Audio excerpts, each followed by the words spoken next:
Bismillah.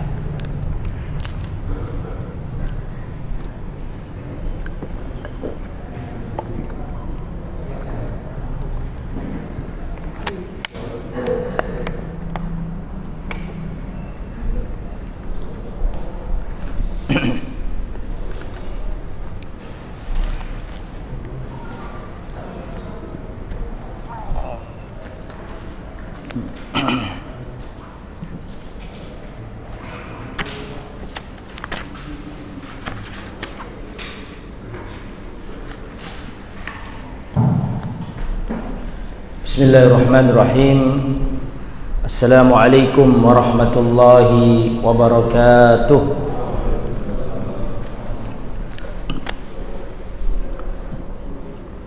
Innal hamdalillah nahmaduhu wa nasta'inuhu wa nastaghfiruh wa na'udzu billahi min shururi anfusina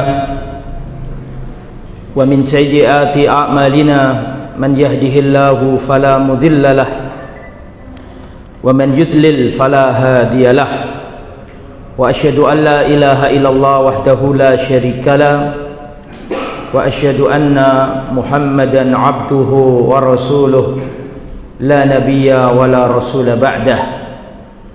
Allahumma salli wa sallim wa barik ala nabiyyina wa habibina Muhammad wa ala alihi wa sahbihi ajma'in, amma ba'd. Ikhwati, teman-teman MBI Surabaya yang dirahmati oleh Allah Subhanahu wa taala, alhamdulillah kita bisa duduk kembali di majelis ilmu, tepatnya di Gardu Cangkruan. Ya betul, Gardu Cangkruan MBI Surabaya. Kita lanjutkan kajian kitab Kaifa Amalahum karya Syekh Muhammad Saleh Al-Munajjid hafizahullahu ta'ala wa saddadahu wa wafaqahu. Ikhwatal iman rahimani wa rahimakumullah. Kita masih dalam pembahasan akhlaknya Rasulullah terhadap para istri-istrinya. Bagaimana Rasulullah bermuamalah dengan para istrinya, ta'amulun nabi ma'a zaujatihi. Bagaimana Rasulullah bermuamalah, berakhlak dengan para istri-istrinya. Sebagian sudah kita terangkan, dan sekarang ada sub bahasan. Wa kana sallallahu alaihi wasallam yuqabbilu zaujatahu qabla khurujihi minal bait. Dahulu Rasulullah mencium istri beliau sebelum keluar dari rumahnya. Jadi ini termasuk akhlaknya Rasulullah. Beliau mencium istri sebelum keluar rumah. Kita bacakan hadisnya. An Urwah an Aisyata radhiyallahu anha, dari Aisyah, anna Nabiyya sallallahu alaihi wasallam qabbala ba'dha nisaihi. Sesungguhnya Rasulullah mencium sebagian istri-istrinya. Tsumma kharaja ila shalah. Kemudian beliau keluar menuju salat. Walam yatawaddo, dan beliau tidak wudu lagi. Wa huwa shaim, dan beliau berpuasa. Kemudian man hadhihi illa anti, kata perawi ini Urwah, tidaklah yang dicium itu kecuali engkau wahai Aisyah. Fadhahikat, maka Siti Aisyah tersenyum. Ini ada pelajaran penting ini. Pelajaran pertama, ini hadis diriwayatkan Imam Tirmidzi, termasuk kebiasaan Rasul mencium istrinya sebelum berangkat sholat. Padahal sehari itu ada berapa sholat? Ada 5. Itu menunjukkan betapa sayangnya Rasulullah dengan istrinya. Kemudian walam yatawaddo, Rasulullah tidak wudhu lagi.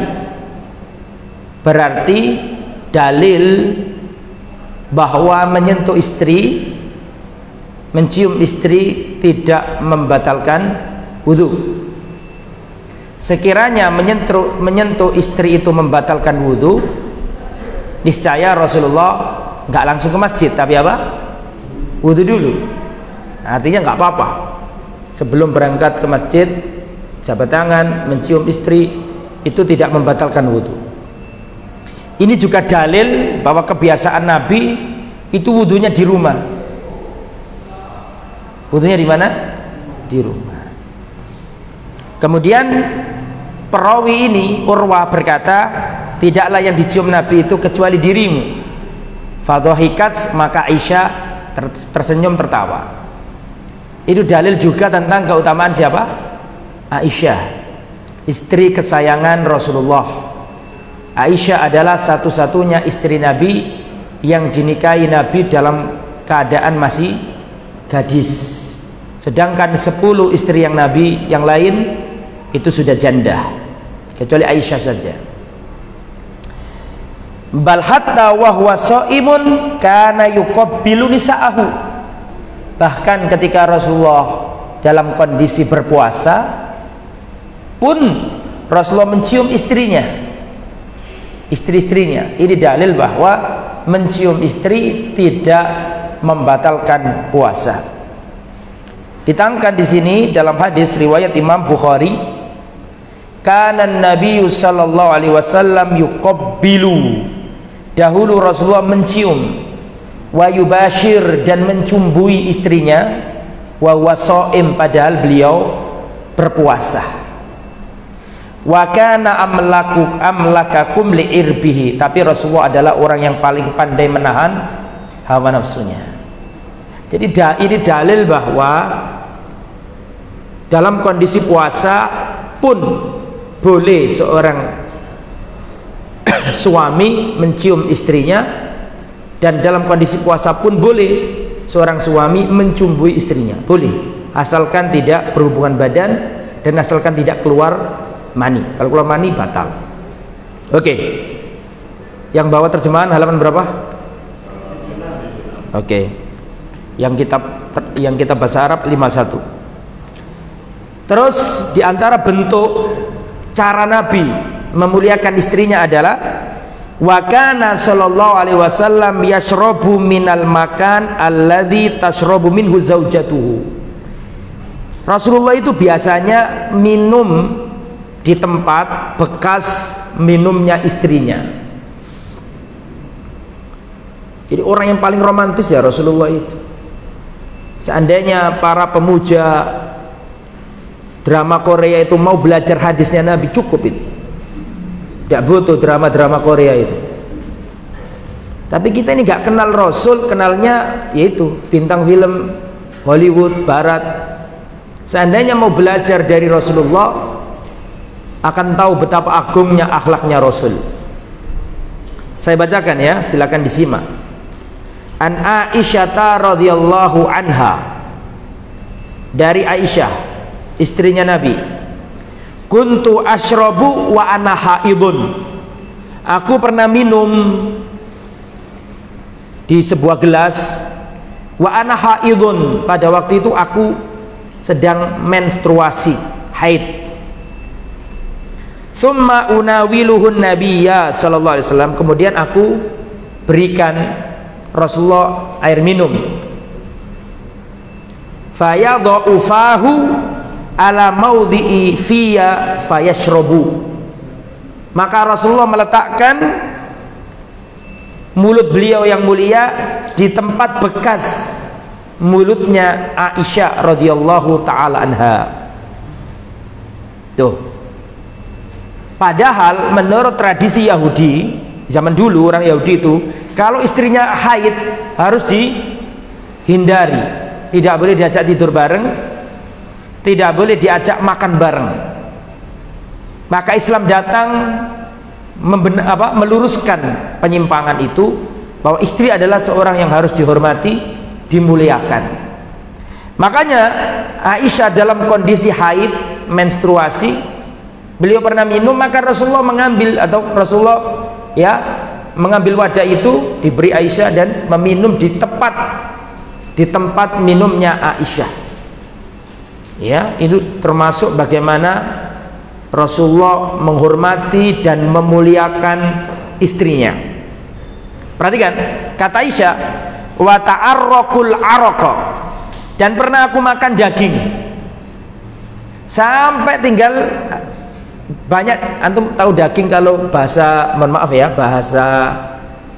bahasa Surabaya kalau sudah dikerokoti, tahu dikerokoti ya, daging yang paling enak itu daging yang melekat di tulang. Menurut orang Arab, daging yang paling enak itu daging yang melekat di mana? Di tulang. Daging yang mendekat ke arah, semakin mendekat ke tulang semakin apa? Zen, semakin bagus. Nah, Rasul Aisyah ini pernah makan daging, ada tulangnya, dimakan sama Aisyah, tinggal sedikit. Maka itu diambil oleh Nabi, berarti kan? Itu diambil oleh Nabi dan Rasulullah SAW menyelesaikan bekasnya Aisyah tadi. Karena Rasulullah itu pertama itu menunjukkan bagaimana Rasulullah menghormati Aisyah, sampai-sampai meskipun bekasnya Aisyah dagingnya sudah banyak diambil, tapi masih diambil sama Nabi. Dalam kalau bahasa Surabaya dia apa nih? Dididili ya, dimakan Rasulullah SAW. Ya. Dan itu juga dalil bahwa Rasulullah itu tidak senang dengan kemubadiran. Rasulullah tidak senang dengan apa? Kemubadiran. Ya, jadi Rasulullah SAW itu kalau makan, maka yang terakhir kali tersisa itu dimakan sama Nabi. Nabi tidak membiarkan ada sisa dalam makanan. Sampai-sampai Aisyah pernah makan daging, terus ada sisa di situ, daging-daging yang nempel di akhir, diambil Nabi dan diselesaikan sama Nabi. Nah, ini alangkah jauhnya kita dengan Rasulullah dalam satu memperlakukan pasangan, dua dalam apa namanya sederhana seputar makanan. Dan antum tahu makanan kesukaan Nabi apa? Makanan kesukaan Nabi itu labu. Labu kan banyak ya. Labu yang kalau bahasa Jawanya itu waloh. Tahu waloh? Tahu waloh yang bukan labu yang panjang itu, bukan? Yang kuning waloh itu loh. Biasa dipakai kolak. Itu makanan kesukaan Rasul. Rasul suka pitih atau apa namanya waloh itu. Labu. Sederhana Rasulullah SAW. Bahkan tidak pernah Rasulullah kenyang daging 1 hari atau 2 hari, tidak pernah. Karena kebiasaan makannya Rasulullah itu sederhana. Oke, terus. Wa fil lafdin kana Rasulullah yadh'u fahu 'alal mawdi'il ladzi ashrabu minhu fayashrabu min fadli syarabi wa ana haidun. Dahulu Rasulullah meletakkan mulut beliau yang mulia di atas tempat minumku, kata Aisyah, di bekas minumku, dan kemudian Rasulullah minum di bekas minumku tersebut padahal aku kondisinya masih haid. Dan haid zaman dulu itu belum ada pembalut seperti zaman sekarang. Makanya orang Yahudi zaman itu kalau wanita haid ditinggalkan, tidak boleh tidur bareng, tidak boleh makan bareng. Maka Islam meluruskan hal itu, ya, memberi contoh yang baik dalam memperlakukan wanita. Kemudian ikhwatal iman, hadza fi ghayati muwafaqatihi laha hubba. Ini dalil betapa tingginya cinta Rasulullah kepada Aisyah. Makanya pernah Amr bin As bertanya ke Rasulullah, ya Rasulullah, man ahabbun nasi ilaik? Ya Rasulullah, siapakah manusia yang paling engkau cintai? Kata Rasulullah, Aisyah. Aisyah yang paling aku cintai. Kemudian ditanya lagi, wa minar rijal, kalau dari kalangan laki-laki siapa ya Rasulullah? Abuha, bapaknya dia. Siapa? Abu Bakar As-Siddiq radhiyallahu anhu. Kemudian di antara bentuk betapa Rasulullah memuliakan istrinya adalah wa kana sallallahu alaihi wasallam yatasawwaku bisiwakil ladzi tawassakat bihi zaujatuhu. Dahulu Rasulullah bersiwak dengan siwak bekas istrinya. Pada zaman sekarang mah istri punya sendiri, suami punya sendiri kan gitu. Rasulullah itu miliknya Aisyah dipakai sama Rasulullah sallallahu alaihi wasallam. Dan Rasulullah itu tidak ada dari anggota tubuhnya yang bau, tidak ada, wangi semua. Hatta bahkan keringatnya Rasulullah wangi. Jadi ceritanya pada waktu itu, ini Aisyah pernah berkata, di antara nikmat Allah yang diberikan kepadaku adalah Allah menyatukan ludahku dengan ludah Rasulullah sebelum kematiannya. Jadi sebelum wafatnya Rasulullah itu Allah mentakdirkan ludahnya Aisyah bertemu dengan ludahnya Rasulullah. Bagaimana ceritanya? Jadi ceritanya pada waktu itu Rasulullah sakit keras, sakit yang membawa beliau menuju kematian. Saya bacakan di sini. Inna min ni'amillahi alayya anna Rasulullah tuwfiya fi baiti. Termasuk nikmat Allah yang diberikan kepada aku yang tidak dimiliki istri-istri Nabi yang lain, bahwa Allah memilih tempatku menjadi tempat wafatnya Rasulullah. Jadi Rasulullah wafat itu di kamarnya Aisyah. Dan ada hadis yang berbunyi, tidaklah seorang Rasul diwafatkan oleh Allah kecuali dia harus dikuburkan di tempat wafatnya. Jelas? Dan Allah memilih rumahnya Aisyah sebagai makamnya Rasul. Seandainya Aisyah itu wanita jelek seperti yang dituduhkan oleh orang Syiah, pezina, pengkhianat, selingkuh dan seterusnya, seperti yang dituduhkan oleh orang Syiah, seandainya Aisyah itu orang yang jelek, gak mungkin Allah memilih tempatnya apa? Aisyah menjadi makamnya Nabi yang setiap hari manusia berkunjung, berziarah dan mengucapkan salam kepada Rasulullah di tempatnya Aisyah, di rumahnya Aisyah. Ya, jadi Rasulullah SAW itu menjelang sakit itu masih menunaikan tugasnya sebagai suami. Ke rumahnya Aisyah, ke rumahnya Sofia, ke rumahnya Sauda, ke rumahnya Sauda dikasihkan ke Aisyah ya, ke rumahnya Ummu Salamah, ke rumahnya Ummu Habibah, keliling sampai beliau semakin lemah fisiknya, beliau tanya terus, aina ana hodan, besok aku di mana, besok aku di waktunya siapa. Akhirnya istri-istrinya Nabi paham bahwa kelihatannya Rasulullah ini berharap ada di rumahnya siapa? Aisyah. Akhirnya istri-istri Nabi berkumpul, bermusyawarah, sudah, karena Rasulullah sudah sangat sakit pada waktu itu, kita ya persilakan Rasulullah di tempat siapa yang beliau kehendaki, yang nyaman untuk beliau. Ternyata Rasulullah memilih tempatnya siapa? Aisyah. Maka dibopong, diapakan itu. Orang kalau baunya ditaruh sini namanya diapakan itu. Sama Ali, di antara Ali ke rumahnya Aisyah radhiyallahu taala anha. Di situ Rasulullah sakit dan yang merawat Rasulullah ya Aisyah. Wa fi yaumi, dan wafatnya Rasulullah itu di rumahku dan di hari giliranku. Jadi memang di gilirannya Aisyah. Wa anna Allah jama'a baina riqi wa riqihi inda mautihi, dan Allah menyatukan antara air ludahku dan air ludahnya Rasulullah ketika kematiannya. Bagaimana ceritanya itu? Ceritanya, dakhala alayya Abdurrahman wa biyadihi siwak. Jadi pada waktu itu Rasulullah sakit keras, Rasulullah bersandar di dadanya Aisyah. Ketika Rasulullah keras, itu Rasulullah di pangku Aisyah, Rasulullah ada di dadanya Aisyah, bersandar di Aisyah, di pangku Aisyah. Dalam kondisi lemas seperti itu, datang Abdurrahman bin Abu Bakar. Berarti apanya Aisyah? Saudaranya Aisyah dah. Datang Abdurrahman bin Abu Bakar, saudaranya Aisyah, menjenguk Rasulullah. Lah, di tangannya Abdurrahman itu ada siwak. Abdurrahman ini bawa siwak. Dan Rasulullah termasuk orang yang sangat senang dengan siwak.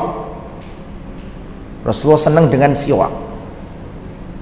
Maka ketika Rasulullah bersandar di dadanya Aisyah, Rasulullah melihat ke arah siwaknya Abdurrahman. Siwaknya Abdurrahman dilihati sama Rasulullah. Terus Aisyah itu ingat kalau Rasulullah ketika sehat itu suka dengan apa? Siwak. Akhirnya Rasulullah Aisyah berkata, "Araftuhu annahu yuhibbus siwak." Aku tahu kebiasaan Rasulullah itu senang dengan siwak. Fakultu, maka aku berkata kepada beliau yang ada di pangkuanku itu, di dadaku itu, bersandar di dadaku.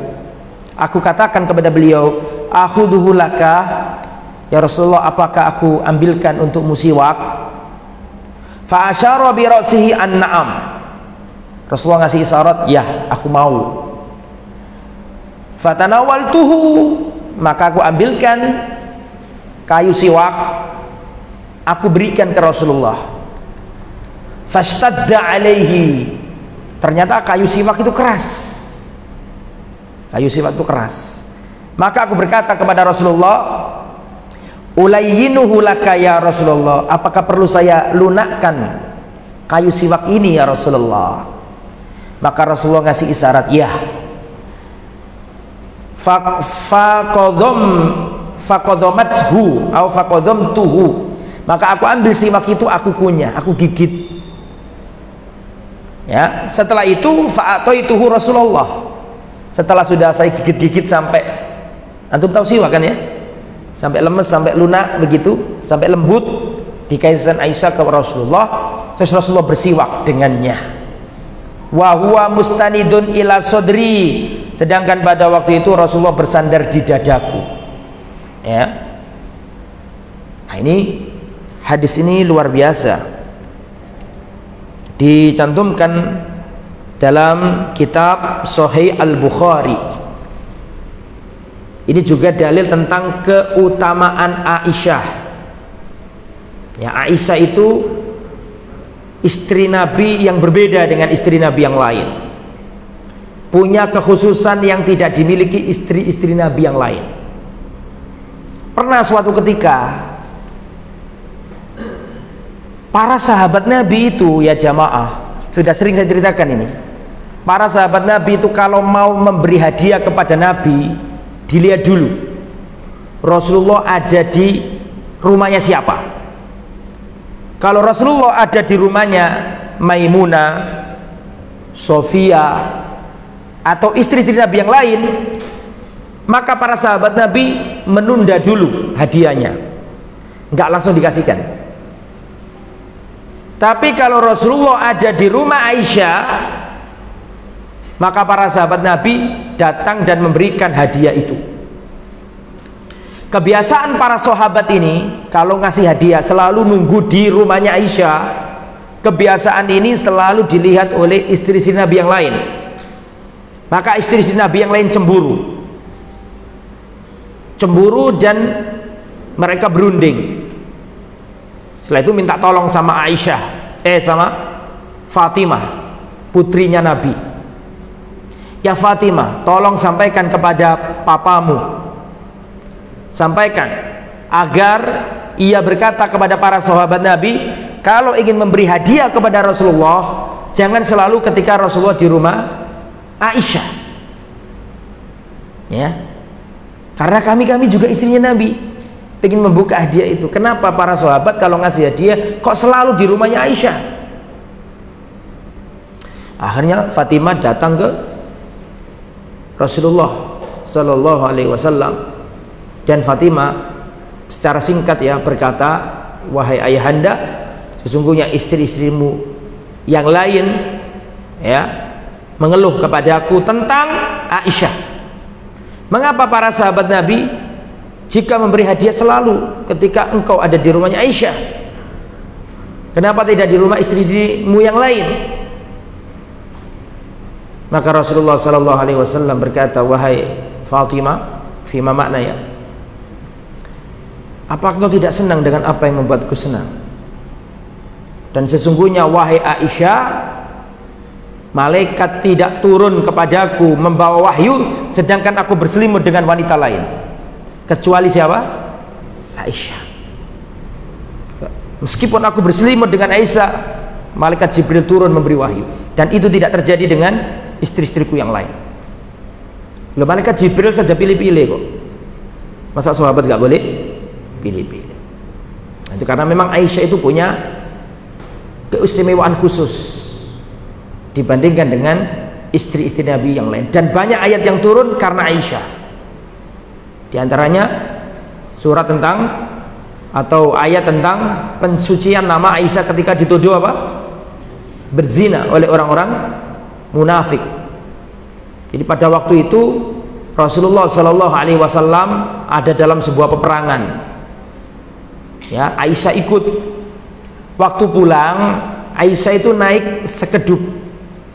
Sekedup itu kayak tandu begitu loh. Lah pada waktu itu Aisyah turun buang hajat. Buang apa? Buang hajat.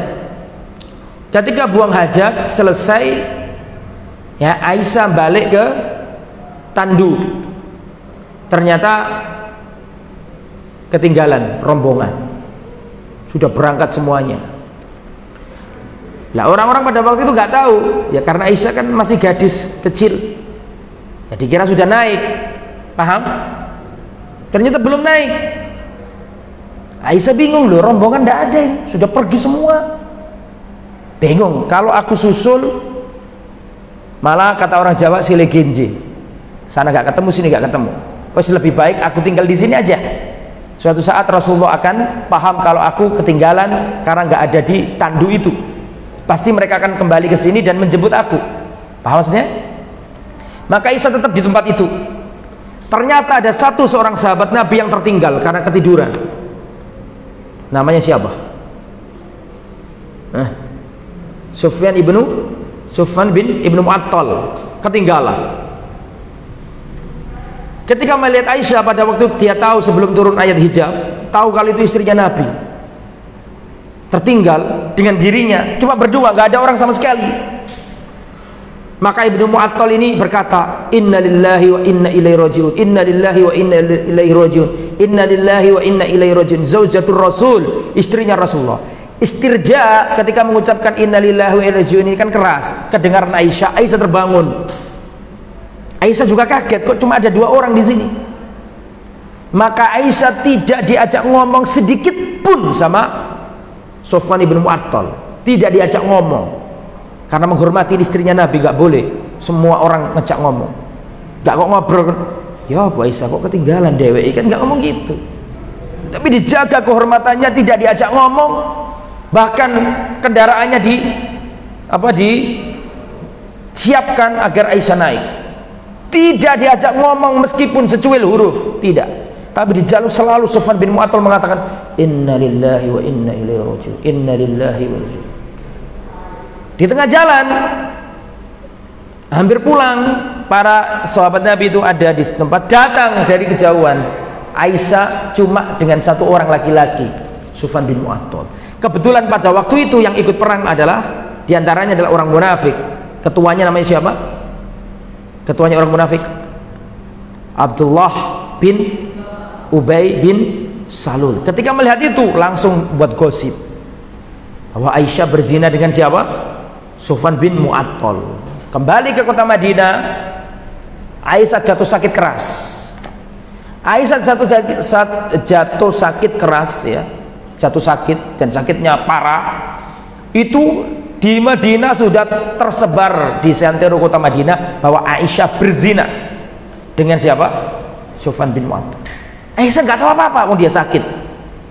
Hanya saja Aisyah menjumpai kehangatan Rasulullah beda. Rasulullah tidak seperti dulu. Rasulullah tidak ceria, Rasulullah tidak lembut seperti dulu.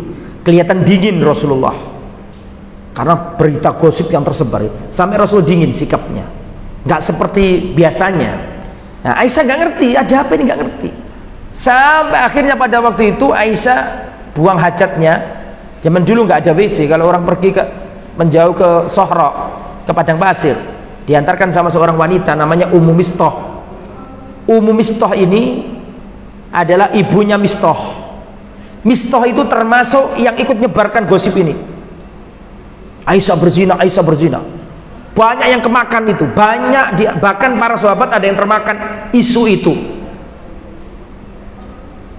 Di saat seperti itu Abu Ayyub Al-Ansari berkata kepada istrinya, "Ya Umma Ayyub, seandainya engkau ada di posisi Aisyah, ketinggalan di sebuah tempat yang tidak ada orang lain kecuali dengan seorang laki-laki, apakah engkau akan berzina dengan laki-laki itu?" Maka Ummu Ayyub mengatakan, "La wallahi, demi Allah aku tidak akan berzina dengan laki-laki itu." Maka Abu Ayyub Al-Ansari mengatakan, "Wallahi Aisyah lebih baik daripada dirimu. Seandainya engkau gak mungkin melakukan itu, maka apalagi dengan Aisyah." Makanya Abu Ayyub Al-Ansari termasuk yang kebaikannya diingat sama Aisyah, karena yang membela di saat terjadi gosip itu. Aisyah gak ngerti itu, sebulan sakit pun keras, sampai beliau buang hajat. Kemudian ketika diantarkan sama Ummu Mistah ini terpeleset. Ketika terpeleset, maka Ummu Mistah mengatakan, "Celaka Mistah," gitu. "Celaka Mistah." Maka ditegur sama Aisyah, "Kamu jangan mendoakan kejelekan untuk anakmu." Aisyah gak ngerti kalau Mistah ini termasuk yang apa tadi? Menyebarkan gosip, termasuk yang termakan isu itu. Celaka Mistah. Maka jangan kau mendoakan kejelekan untuk putramu. Maka Ummu Mistah mengatakan, "Apa kau nggak tahu, wahai Aisyah? Orang di luar sana semua membicarakan tentang gosip bahwa kamu berzina dengan Sofwan ibnu Mu'attal." Baru Aisyah itu paham. Makanya selama ini Rasulullah kok sikapnya apa? Dingin. Karena sakitnya masih lumayan keras. Akhirnya Aisyah ngomong sama Rasulullah, "Ya Rasulullah, izinkan aku pulang ke rumah ibundaku, ke rumahnya Abu Bakar." Maka diantar Rasulullah Aisyah ke rumahnya ibundanya sama ayahandanya. Ibundanya namanya Ummu Ruman, ayahandanya namanya Abu Bakar As-Siddiq radhiyallahu anhu. Siapa nama ibunya Aisyah? Ummu Ruman. Catat biar lupa. Ummu Ruman datang.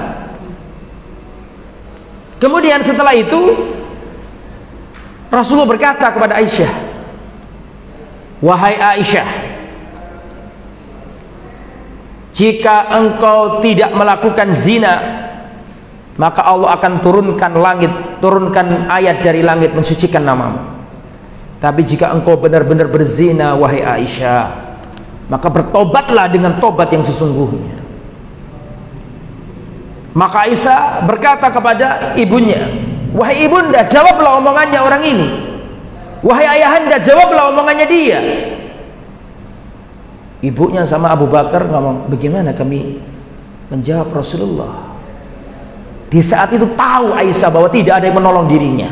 Akhirnya Aisyah menangis keras. Nggak kebayang ternyata Rasulullah ngomong kayak gitu. Nangis. Sampai dirundung juga Aisyah, nangis terus sampai kering air matanya. Ya. Maka di saat lama dalam penantian, sedangkan Rasulullah sudah nggak jarang ke situ lagi, terus Rasulullah datang ke situ tadi itu dan mengatakan, "Kalau kamu ini baik, nggak berzina, pasti akan turun ayat dari langit mensucikan namamu. Tapi kalau kamu berzina, kamu harus tobat, wahai Aisyah." Maka Aisyah nangis.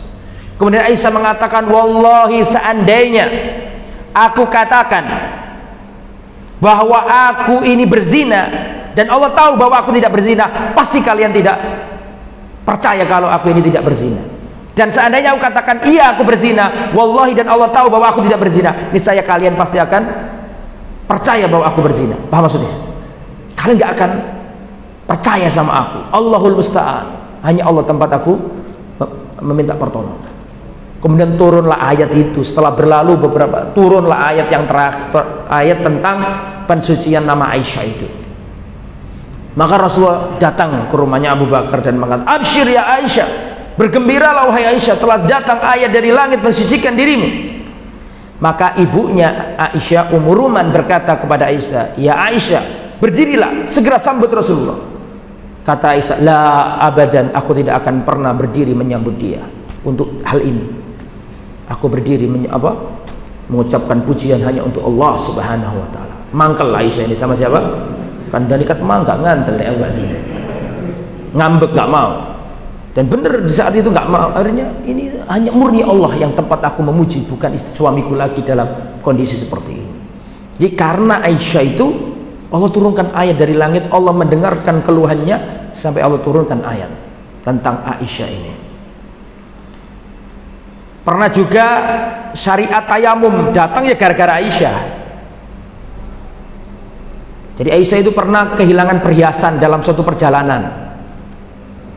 Semua prajurit Islam suruh nyari perhiasannya Aisyah, nggak ketemu. Semuanya nyari, gak ada yang ketemu.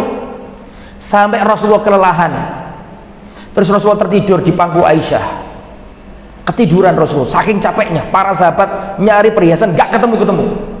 Sampai Rasulullah capek, ketiduran di pangkuan Aisyah. Abu Bakar marah. Ketika Rasulullah tertidur di pangkuannya Aisyah, Abu Bakar marah dan mendatangi anaknya dan mengatakan, ini semuanya gara-gara kamu. Sambil menusuk ini apa namanya, jarinya ditusukkan ke apa ini namanya, pinggang, ke pinggangnya Aisyah. Ini semuanya gara-gara kamu, ini semuanya gara-gara kamu. Kata Aisyah, wallahi aku tidak bisa bergerak karena aku khawatir Rasulullah terbangun. Ketika dimarahi siapa? Ini semuanya gara-gara kamu. Gituin. Nah, terserah, karena sudah apa namanya pesimis, gak ketemu-ketemu dan gak ada air pada waktu itu kaum muslimin. Akhirnya Allah turunkan syariat tayamum. Boleh kalau wudhu gak ada air, boleh apa? Tayamum. Nah setelah berangkat ternyata perhiasan itu ada di bawah apa namanya tandunya Aisyah tadi itu.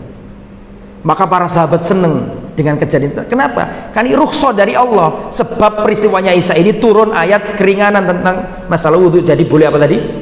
Tayamum. Akhirnya para sahabat senang dengan kejadian itu. Ini adalah keberkahan keluarganya Abu Bakar, memberikan rukhsah kepada kami, ya. Allah Subhanahu wa taala memberikan rukhsah kepada kami dengan kisah ini. Paham maksudnya? Jadi banyak ayat yang turun karena apa? Kejadiannya Aisyah radhiyallahu taala anha. Terus selanjutnya, warubbama nama ala fakhidhiha, dan terkadang Rasulullah itu tidur di atas pahanya Aisyah, pangkuannya Aisyah radhiyallahu anha. Falamma akharat Aisyatu raqba fi ihdas safarati bahtan an aqdiha alladhi dha'a. Ini yang saya ceritakan tadi. Pernah Aisyah membuat rombongan sahabat itu tertunda perjalanannya karena mencari perhiasannya Aisyah yang hilang. Ya, walaysa ma'an nasi ma'un, sedangkan manusia pada waktu nggak bawa air, nggak bisa wudhu. Maka Abu Bakar datang memarahi Aisyah sambil ditusuk-tusuk perutnya tadi itu dengan jarinya. Maka kata Aisyah, tidaklah menghalangi untuk bergerak kecuali karena Rasulullah sedang tertidur di pahaku. Aku khawatir Rasulullah terbangun. Gitu ya. Kemudian kana nabiyyu yattaqiu fi hijri wa ana haid. Sesungguhnya Rasulullah dahulu pernah bersandar di pangkuanku sedangkan aku haid. Aku sedang haid. Tsumma yaqra'ul Qur'an, dan Rasulullah membaca Al-Qur'an di pangkuanku. Awakmu wis nglakoni ta durung iki? Awakmu di pangku bojomu terus awakmu maca Qur'an? Durung. Kalah romantis sama Rasulullah sallallahu alaihi wasallam. Nah, Rasulullah di pangku Aisyah sedangkan Rasulullah membaca Al-Qur'an. Balkana Nabi sallallahu alaihi wasallam yattaji'u ma'aha fi lihafin wahid wa yahaidun. Bahkan Rasulullah tidur bersama istrinya di satu selimut sedangkan istrinya dalam kondisi haid. Itu dalil bahwa boleh bercumbu sama istri sedangkan istri dalam kondisi apa? Haid, boleh, asalkan tidak hubungan badan, karena jima hubungan badan ketika haid termasuk min akbaril kabair, termasuk kabair, dosa besar. Nggak boleh seorang laki-laki menyetubuhi istrinya sedangkan istrinya dalam kondisi haid, nggak boleh, haram. Kemudian selanjutnya, wa kana yaghtasilu ma'a zaujatihi min ina'in wahidin. Dahulu Rasulullah sallallahu alaihi wasallam mandi dengan istri-istri beliau dengan satu wadah yang sama. Jadi Rasulullah itu mandi dengan istrinya. Mandi dengan istri-istrinya bukan berarti istrinya semua jadi satu, bukan. Ya istri yang ini, nah, nanti istri yang itu. Adapun bareng-bareng yang nggak boleh lah, ngawur itu ya. Kuntu altasilu ana wa Rasulullah min ina'in wahidin. Kata Aisyah, dulu aku pernah mandi bersama Rasulullah, mandi bareng. Min ina'in wahidin, dalam satu wadah. Ya. Min ina'in wahidin baini wa bainahu, sedangkan di antara aku dan Rasul ada wadah. Jadi Aisyah di sana, Rasul di sini. Yubadiruni wa ubadiru, kadang aku yang mendahului Nabi mengambil gayungnya, kadang Nabi yang mendahului aku. Sampai aku mengatakan, daili, sisakan untukku ya Rasulullah, sisakan untukku ya Rasulullah. Ya, Rasulullah berkata, sisakan untukku.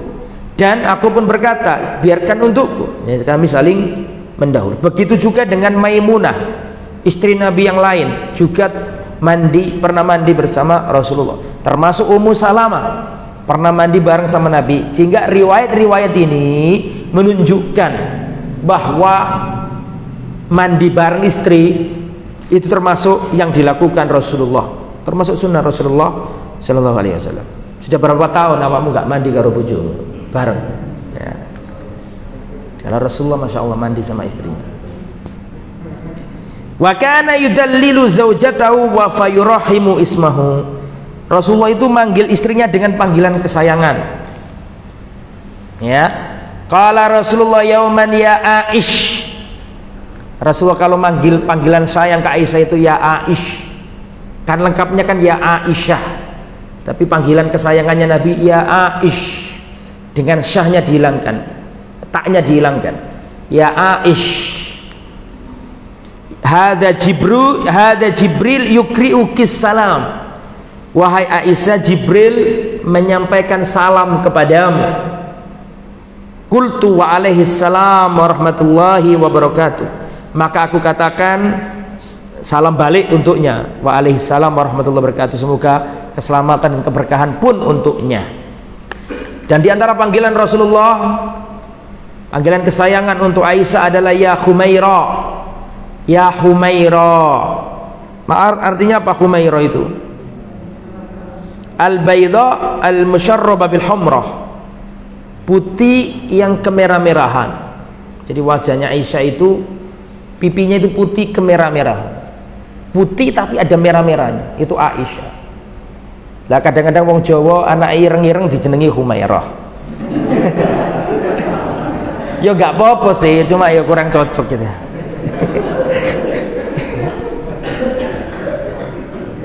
Humairah itu kan karena dari kata-kata hamra itu. Ya.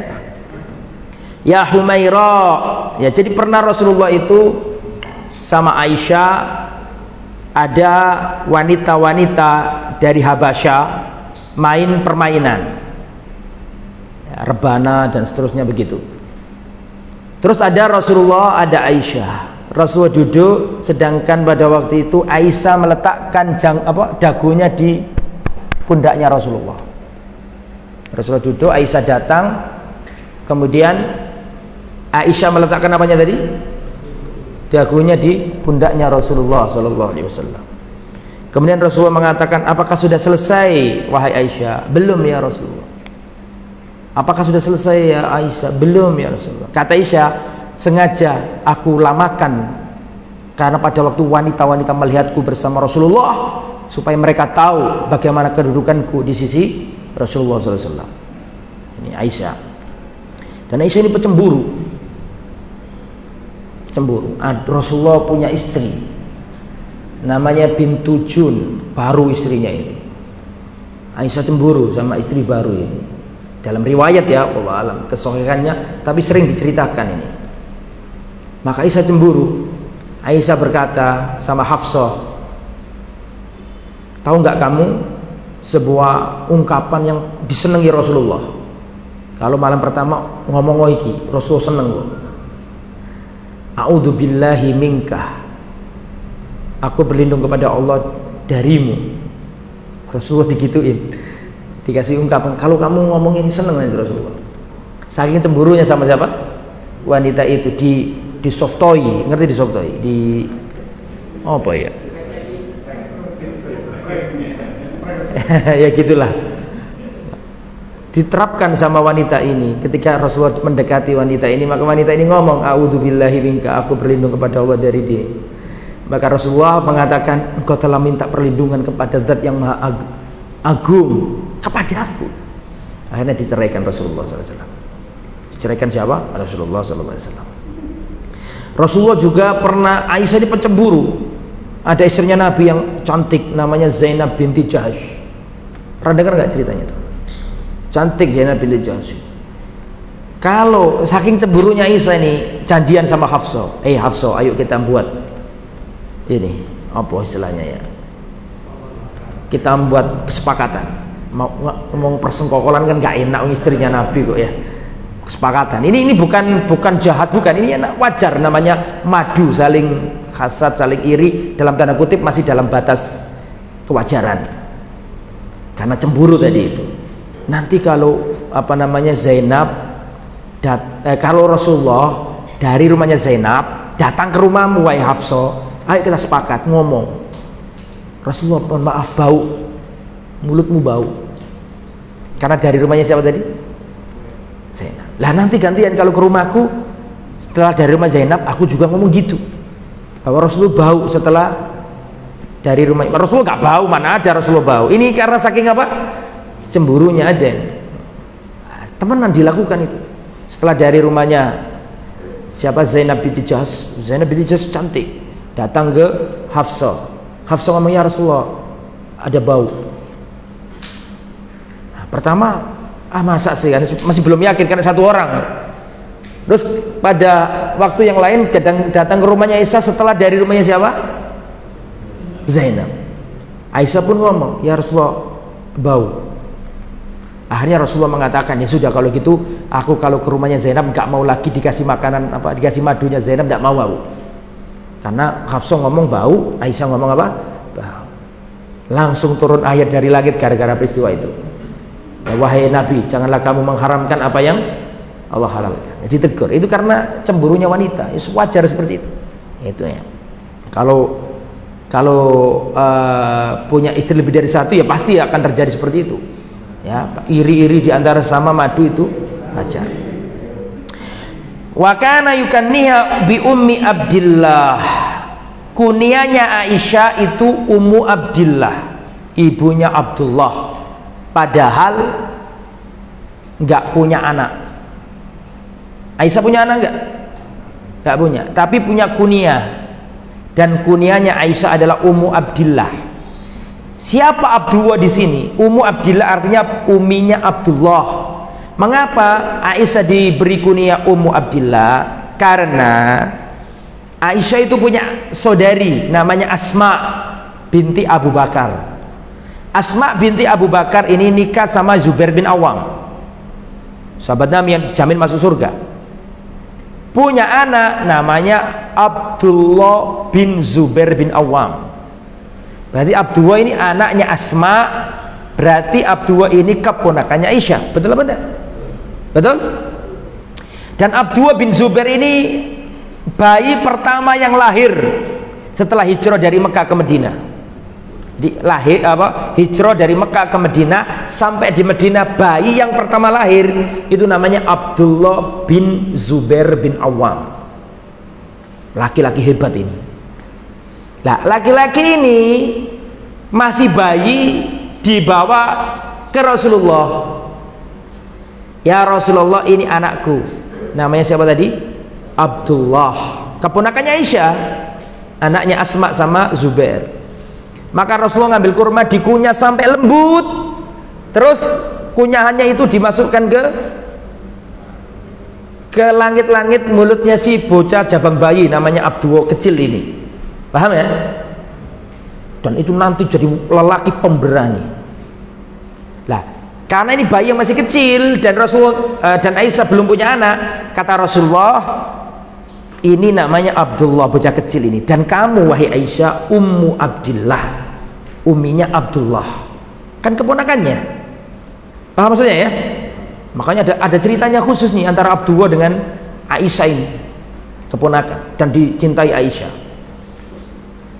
Lah Abdullah bin Zubair bin Awam, coba Zubair bin Awam itu misananya Nabi. Nabi punya bibi namanya Sofia. Sofia ini punya anak namanya Zubair bin Awam. Berarti Zubair bin Awam ini kan anaknya bibinya Rasul. Berarti kan misanan sepupu, betul? Tapi dari jalur bibi. Jadi Rasulullah, kemudian Zubair bin Awam, Ali bin Abi Thalib itu sepupuan semuanya. Bedanya kalau Ali anaknya paman, kalau Zubair anaknya bibi. Jelas ya? Nah, jadi punya hubungan sama Nabi punya Zubair bin Awam ini. Nikah sama Asma. Asma ini anaknya Abu Bakar. Punya anak namanya Abdullah bin Zubair. Lah Abdullah bin Zubair ini ketemu pada dirinya nasab-nasab keutamaan. Abdullah bin Zubair, cabang bayi tadi itu loh. Kalau ditanya siapa ibumu, Asma, wanita yang dipuji Rasulullah, wanita mulia, wanita hebat, anaknya Abu Bakar yang menolong Nabi ketika hijrah itu loh, ngasih kiriman makanan. Kalau ditanya siapa bapakmu, Zubair bin Awam, dijamin masuk surga. Siapa kakekmu, Abu Bakar As-Siddiq, dijamin masuk surga, khalifah yang pertama. Siapa bibimu, Aisyah, istri Rasulullah. Siapa nenekmu, Sofia, bibinya Rasulullah. Paham maksudnya? Berarti nasabnya tinggi nggak dia ini? Tinggi, nasab keutamaan, pemberani, mewarisi keberanian bapaknya. Waktu kecil, si Abdullah ini, bocah yang ditahnik Nabi tadi itu loh. Ngerti ditahnik? Apa ditahnik itu? Itu tadi ditahnik yang Rasulullah ngunyah kurma sampai lembut terus ditaruh di mulutnya, ditahnik namanya. Sunnah ya, termasuk sunnah yang hilang. Sampai kalau punya anak kecil bayi sampai tahnik, ambil kurma lembut terus ditolet di langit-langit ujung atau di langit-langit mulutnya si jabang bayi, itu untuk menguatkan dan termasuk imun juga ya. Oke. Abdullah ini waktu kecil, pada waktu Rasulullah sudah wafat, Abu Bakar sudah wafat, yang jadi khalifah Umar bin Khattab pada waktu itu. Si Abdullah kecil ini main-main sama bocah kecil lainnya. Umar bin Khattab khalifah. Ketika datang Umar, ini bocah kecil lari semuanya. Ada khalifah, ayo lari. Kayak kita dulu waktu kecil main-main, terus datang kepala sekolah misalnya, atau macam-macam yang kita hormati, dia lari ketakutan. Ketika bocah kecil main-main, ada Umar, khalifah, lari semuanya. Abdul ini nggak mau lari, semuanya lari semuanya. Ditanyai sama Umar, kenapa kamu nggak ikut lari seperti teman-teman? Loh, oh setan aja lari loh dari Umar itu. Betul apa enggak? Ini bocah kecil ini nggak mau lari. Abdullah bin Zubair ini nggak mau lari, pendekar. Kenapa aku nggak lari seperti teman-temanmu? Ya Amirul Mukminin, wahai khalifah, aku nggak punya dosa, nggak punya kesalahan sehingga harus takut kepadamu. Dan jalan ini tidak sempit sehingga aku harus meluaskan untukmu. Aku nggak mau kemana-mana, aku udah di sini. Oh, kata Abu Umar, ini nanti kalau besar ini akan jadi orang hebat ini. Dan terbukti nanti di zaman Khalifah Utsman bin Affan mengirim pasukan besar ke bangsa barbar. Barbar itu mana? Afrika Utara, bukan Tartar. Kalau Tartar kan Mongol. Barbar Afrika Utara. Itu yang berhasil, jumlahnya kaum muslimin pada waktu itu 12.000. Jumlahnya kaum muslimin 12.000. 20.000 kalau salah, 12.000. Jumlahnya tentara barbar yang dibantu oleh tentara Romawi kurang lebih 200.000. Jomplang nggak ini perbandingannya? Sangat tidak sebanding toh ya kan? Yang jadi panglima pada waktu itu adalah Abdullah bin Abi Sarh, kerabatnya Utsman. Akhirnya Abdullah, si bocah kecil yang kita ceritakan di awal tadi, yang jabang bayi tadi itu, sudah menjadi pemuda gagah. Dia mikir, kita ini jumlahnya cuma 20.000, jumlahnya musuh ratusan ribu, kita cuma 20.000, gimana kita bisa menang? Akhirnya dia mikir, dilihat pasukan musuh itu dari ujung ke ujung, dilihat dari kejauhan, ternyata ada hal yang berbeda dari pasukan yang lain, yaitu ada kendaraan yang paling besar, ada tenda-tendanya, dan ada para pembantu, para budak-budak itu mengipasinya. Kata siapa? Abdullah bin Zubair bin Awam. Ini rajanya ini berarti. Ini rajanya. Kalau dia mati selesai perang ini. Akhirnya Abdullah bin Zubair ngomong sama jenderal kaum muslimin, tolong pilihkan tentara Islam yang gede-gede badannya, yang tangguh, untuk mengelilingi aku, melindungi punggungku. Kalau depan mah nggak usah dilindungi, aku sendiri, gitu loh maksudnya. Jadi membuat orang-orang gede mengelilingi Abdullah bin Zubair, izinkan aku menerobos dan akan mentarget pemandangan yang aneh sendiri itu tadi itu, yang kelihatannya yang paling istimewa begitu. Maka komandannya mengatakan, oke, dipilihkan tentara yang hebat-hebat, disuruh mengelilingi Abdullah bin Zubair, menerobos pasukan musuh. Dengan cepat mereka berlari. Lah musuhnya mengira itu delegasi. Zaman dulu kan sebelum perang kan biasanya kan ada delegasi itu kan. Ada rombongan khusus melaju ke pasukan musuh. Kata pasukannya barbar, delegasi kasih jalan gitu. Oh, padahal bagian mata ini. kasih jalan. Akhirnya pasukan yang segitu banyaknya itu ngasih jalan. Ini semakin menerobos. Ini rajanya bingung, ini bener delegasi apa duduk ini? Semakin dekat. Wah, ini bukan delegasi. Akhirnya rajanya langsung minta balik arah. Sudah terlanjur, Abdullah bin Zubair mengambil tombak, dilemparkan ke raja tersebut dan mati. Setelah mati, itu jumlahnya prajurit yang ratusan ribu buyar, semburat, gak jelas semuanya. Zaman dulu kalau raja ini mati kan ismari perangi. Sing dibela sapa raja ini mati? Buyar.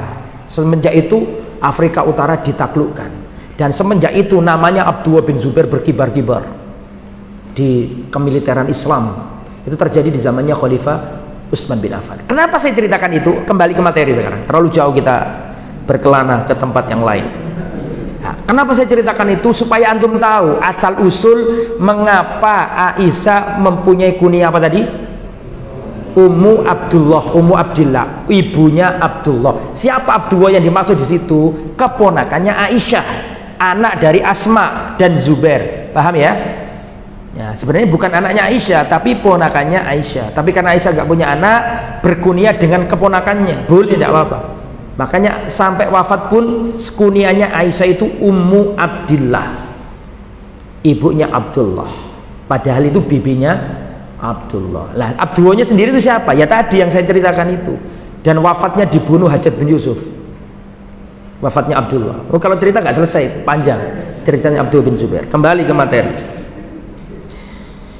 Fahuwa Abdullah wa anti ummi Abdillah. Kata Rasulullah, jadi Abdullah ini termasuk punya keistimewaan. Makanya termasuk bayi yang pertama kali lahir di kota Madinah setelah hijrah, dan bayi yang ditahnik Rasulullah. Makanya pemberani Abdullah bin Zubair ini. Kemudian selanjutnya, Rasulullah itu kalau makan tidak mau mengkhususkan dirinya tanpa Aisyah. Beda dengan kita bisa makan di luar, makan apa saja, istri kita di rumah nggak ikut makan. Kalau Rasulullah tidak mau. Kalau aku makan begini, Aisyah ikut makan. Bagaimana ceritanya? Begini. An Anas bin Malik radhiyallahu an, dari Anas bin Malik. Anas bin Malik ini pelayan kecil Rasulullah. Kalau antum dengar hadis An Anas bin Malik, dari Anas bin Malik. Siapa Anas bin Malik itu? Anas bin Malik ini pelayan kecil Rasulullah. Sejak kecil ikut Rasulullah, meladeni Nabi, melayani Nabi. Suatu ketika ibunya Anas, namanya Ummu Sulaim, berkata, ya Rasulullah, tolong doakan Anas kecil ini. Maka didoakan Nabi, ya Allah, banyakkan hartanya, ya, banyakkan hartanya ya Allah, dan panjangkan umurnya. Maka dalam riwayat, anaknya Anas bin Malik ini 100 lebih. Ada yang mengatakan 90 lebih, ada yang mengatakan 100 lebih. Kena doanya siapa? Dan umurnya panjang, termasuk sahabat yang akhir wafatnya, Anas bin Malik ini. Anas bin Malik ini dijuluki Khadimur Rasul, pelayan Rasulullah waktu kecil. Rasulullah wafat, Anas masih kecil. Makanya Anas ini paling paham detailnya Nabi, tahu bajunya Nabi, jalannya Nabi, tidurnya Nabi, sholatnya Nabi, makannya Nabi, makanan kesukaan Nabi, paling tahu Anas bin Malik, karena kemana-mana bareng Nabi terus. Anas bin Malik ini. Anas bin Malik berkata, Anna jaron di Rasulillah Farisian. Sesungguhnya Rasulullah dulu memiliki seorang tetangga dari yang sukunya Persia, bukan Arab. Kana thayyibal maroki, ini orang pinter masak marak. Marak itu daging yang dikasih kuah. Marak. Kalau belum tahu marak, pergi ke Ampel banyak, beli marak. Marak itu makanan khas Arab. Jadi ada tetangganya Nabi ini pinter buat marak. Fasona ali Rasulillah, kemudian dia membuat, tujuannya dihadiahkan ke Rasulullah. Tumaja ayat terus dia datang ke Nabi, ya Rasulullah, monggo datang ke rumahku ya Rasulullah, ayo kita makan marak bareng. Kata Rasulullah, wahadihi, Aisyah juga ya, boleh ikut ya Aisyah ya. Ini dalil orang itu kalau diundang nggak boleh ngejak teman kecuali izin dulu. Untuk paham nggak maksud saya? Antum diundang walimah, itu jangan ngejak teman, nggak boleh, karena jatahnya makanan bukan untuk teman ente. Makanya ingin Rasulullah kan izin dulu, ya Rasulullah monggo datang ke rumah saya, ada makanan, saya undang jenengan. Kata Rasulullah, sama Aisyah juga ya. Kata orang ini, lah enggak, cukup untuk sampean saja. Kata Rasulullah, ya sudah, gak jadi kalau gitu, saya nggak mau. Terus besoknya datang lagi, ya Rasulullah ada makanan, silakan datang ke rumahku. Kata Rasulullah, sama Aisyah. Dia mengatakan tidak. Kata Rasulullah, lah kalau gitu enggak. Sampai yang ketiga, kata Rasulullah sama Aisyah. Kata tetangganya, iya ya Rasulullah, baru Rasulullah mau. Saking cintanya Rasulullah sama siapa? Enggak mau mengkhususkan diri dalam makanan yang Rasulullah makan, Aisyah enggak makan, enggak mau. Ya. Akhirnya yang terjadi diperbolehkan. Dan Rasulullah itu menamai Aisyah dengan nama-nama kesayangan, Humaira, ya Aish. Berbeda dengan laki-laki yang zaman sekarang kalau pernikahannya sudah lama berubah nama istrinya itu. Ya itu ditulis di kitab ini, antum lihat yang bawah terjemahan. Al-yawma tajibu ba'dur rijal, pada hari ini Anda menjumpai sebagian laki-laki menamai istri-istrinya dengan nama-nama yang aneh-aneh di nomor HP-nya. Fi hawatifim al-jawwala, bi asma'in qabiha, dengan nama-nama yang buruk. Diberi nama Balia yang sudah tua renta, Syaitona, mak lampir perempuan. Di kitabnya ada, di kitab itu coba di kitab. Kadang-kadang dikasih nama Syaitona. Syaitona kan berarti setan perempuan. Ya mak lampir itu maksudnya. Nah, ini nggak boleh. Nah, tetapi hendaklah memberi nama yang baik-baik untuk istrinya, seperti Al-Ahl. Al-Ahlnya keluargaku. Al-Ghaliyah, milikku yang mahal. Syarikatul umuri. Apa? Syarika itu teman hidup, teman membarengi umurku. Nah itu. Al-Qamar, rembulan. Ummu Fulan, misalnya anaknya namanya Ahmad, berarti ditulis di teleponnya Ummu Ahmad, anak ibunya Ahmad. Nggak boleh dengan nama-nama yang buruk. Ada pertanyaan silakan. Terakhir nih. Setelah itu kita buka tanya jawab. Wa idza zarathu ihdahunna qama ma'ha yusayyi'u hatta walau kana mu'takifan. Rasulullah itu kalau didatangi istrinya seneng.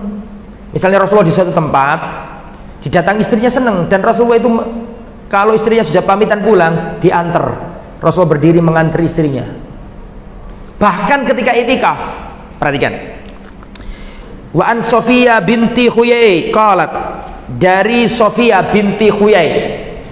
Sofia ini satu-satunya istrinya Nabi yang non Arab. Saya ulangi ya, Sofia adalah satu-satunya istrinya Nabi yang non Arab. Karena Sofia ini Israiliyah, keturunan Bani Israel, bukan wanita Arab. Dinikahi Nabi. Ayahnya namanya Huyai bin Akhtab, termasuk yang sengit permusuhannya dengan Nabi, dan dibunuh sahabat, penggal kepalanya karena berkhianat. Bapaknya siapa? Sofia. Sebelum perang Khaybar adalah perang di mana orang Yahudi Bani Nadir dihabisi sama sahabat karena mereka berkhianat. Sebelum perang Khaybar, Sofia ini pengantin baru, pengantin anyar, sama Ibnul Haqiq. Ibnul Haqiq ini pemuka Yahudi, pendekarnya Yahudi. Malam itu Aisyah bermimpi bahwa rembulan itu jatuh di pangkuannya. Ditanyakan diceritakan ke suaminya, tadi malam aku bermimpi rembulan jatuh di pangkuanku. Maka suaminya, pengantin baru itu langsung nempeleng Sofia sampai membekas biru di pipinya Sofia. Dan suaminya mengatakan, kamu ingin dinikahi Raja Hijaz. Maksudnya itu siapa? Raja Mekah Madinah, siapa maksudnya? Ya itu Rasulullah SAW. Lah besoknya terjadi peperangan Khaybar itu. Singkat kata, mereka kalah. Sofia binti Huyai bin Akhtab ini dipegang Dihya Al-Kalbi. Tawanan perang gitu loh. Dipegang Dihya Al-Kalbi. Ya kata Dihya ini sahabat Nabi yang rupawan. Pernah dengar? Dihya Al-Kalbi ini sahabat Nabi yang rupawan, sampai-sampai malaikat Jibril kalau turun menjelma jadi manusia, wajah yang sering diserupai oleh Jibril adalah wajahnya Dihya Al-Kalbi, sahabat Nabi yang rupawan. Dihya, bukan dia, kalau dia perempuan. Dihya, sahabat Nabi ini. Ya Rasulullah, izinkan aku mengambil tawanan ini. Sahabat Nabi ngomong, ya Rasulullah, itu Sofia, itu putri dari suku ini. Paham gak maksudnya? Gak boleh megang dia kecuali engkau ya Rasulullah. Paham gak maksudnya? Akhirnya Rasulullah mendatangi Dihya, ya Dihya, ambil yang lain, jangan yang ini. Akhirnya dia dipegang Rasulullah, terus diajari Islam. Ternyata dia mau masuk Islam. Setelah masuk Islam, Rasulullah memerdekakan dia, bukan tawanan lagi. Paham maksudnya kan?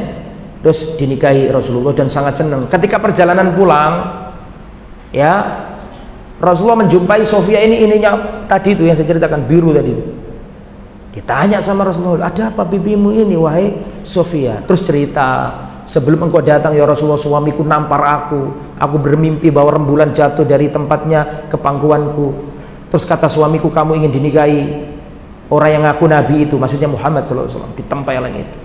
Dan terbukti apa yang dikhawatirkan siapa? Suaminya. Rasulullah akhirnya menikah sama Sofia. Nah Sofia ini keturunan Bani Israel, keturunannya Nabi Harun. Keturunannya Nabi apa? Harun. Suatu ketika Hafsah ini cemburu sama Sofia dan menjelekkan Sofia dan mengatakan, ya bintul Yahudi, kamu ini anaknya orang Yahudi. Sedih Sofia, nangis ke Rasulullah, ya Rasulullah bagaimana ini? Hafsah telah menjelek-jelekkan aku anaknya Yahudi, bagaimana ini ya Rasulullah? Maka Rasulullah SAW mengerti perasaan istrinya. Rasulullah menasihati Hafsah, kamu jangan begitu, kamu jangan menjelek-jelekkan Sofia. Terus Rasulullah ngasih support kepada Sofia dan Rasulullah mengatakan begini, ya Sofia, kalau lain kali kamu dijelekkan istriku yang lain, katakan kepada mereka bahwa aku, maksudnya beliau, katakan bahwa aku di sini maksudnya siapa? Sofia, bukan Rasulullah. Katakan kepada mereka, aku adalah anaknya Nabi dan aku adalah, jadi bapakku itu Nabi, pamanku itu Nabi, dan suamiku itu Nabi. Bapakku Nabi karena dia keturunannya Harun. Pamanku Nabi berarti siapa? Musa. Suamiku Nabi siapa? Rasul. Semenjak itu nggak ada yang berani mencandai siapa? Sofia. Lah perhatikan. Karena Rasulullah mu'takifan, Rasulullah Shallallahu Alaihi Wasallam pernah iktikaf. Fa'ataituhu fa'azuruhu lailan. Maka kata Sofia, pernah Rasulullah iktikaf di masjid. Aku datangi Rasulullah malam-malam. Siapa yang mendatangi? Sofia. Fakaddastuhu, aku ngobrol sama Nabi di emperan masjid, bercanda sama Nabi, ngobrol sama Nabi ketika itikaf. Berarti boleh enggak itikaf antum disambangi istri antum waktu itikaf terus ngobrol bareng, boleh enggak? Boleh. Rasulullah pernah mengalami itu. Setelah selesai, tsumma kuntu fanqalabtu faqama ma'i. Kemudian Rasulullah, aku berdiri dan aku hendak berpaling, maka Rasul berdiri bersama aku. Liyaqbilani, ini nggak tahu ini harokatnya apa. Liyuqabbilani, kalau liyuqabbilani berarti Rasulullah mencium aku. Tapi kalau selain itu ya bisa maknanya lain. Kalau ada tasdidnya, artinya apa di situ, Mas yang bawa terjemahan? Setelah aku berdiri, Rasulullah berdiri bersama aku, terus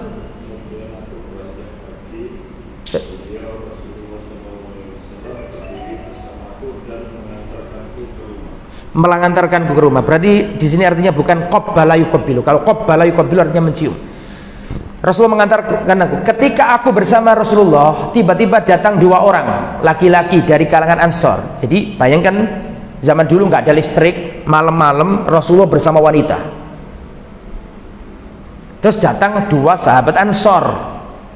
Falamma ra'aya an-nabiyya asra'a. Ketika Rasulullah cuma berduaan sama perempuan tadi itu, Sofia namanya, datang sahabat Ansor dua orang. Ketika melihat Rasulullah sama perempuan, sahabat Ansor ini dua-duanya mempercepat langkah, pura-pura nggak tahu gitu loh, takut nyinggung Nabi, pura-pura nggak tahu, jalannya cepat. Maka kata Rasulullah, ala rislikuma, sebentar, jangan tergesa-gesa dulu, stop, pelan dulu. Kata Rasulullah, innaha Sofia, dia ini Sofia, bukan wanita yang lain. Paham nggak maksudnya? Rasulullah nggak ingin sahabatnya itu apa? Suudzon. Ngapain Rasulullah diam-diam sama cewek di pojok situ, kan gitu kan? Rasulullah nggak mau itu. Dan Rasulullah mengatakan, stop, jangan tergesa-gesa dulu, stop. Ini Sofia. Apa maksudnya ya? Biar nggak masuk di hatinya mereka was-was. Innaha Sofia bintu Huyai. Ini adalah Sofia putri dari Huyai bin Akhtab. Faqala subhana ya Rasulullah, maha suci Allah ya Rasulullah. Seakan-akan sahabat itu mengatakan nggak mungkin lah kami sampai suudzon kepadamu ya Rasulullah gitu. Akhirnya Rasulullah mengatakan begini, inna syaitana yajri minal insani majrad dam. Sesungguhnya setan itu mengalir ya dari manusia seperti aliran darah. Jadi seakan-akan Rasul itu mengatakan, aku khawatir nanti setan membisiki dirimu tuh Muhammad ngobrol sama wanita gelap-gelap malam-malam. Saya khawatir kalau setan akan masuk kepadamu.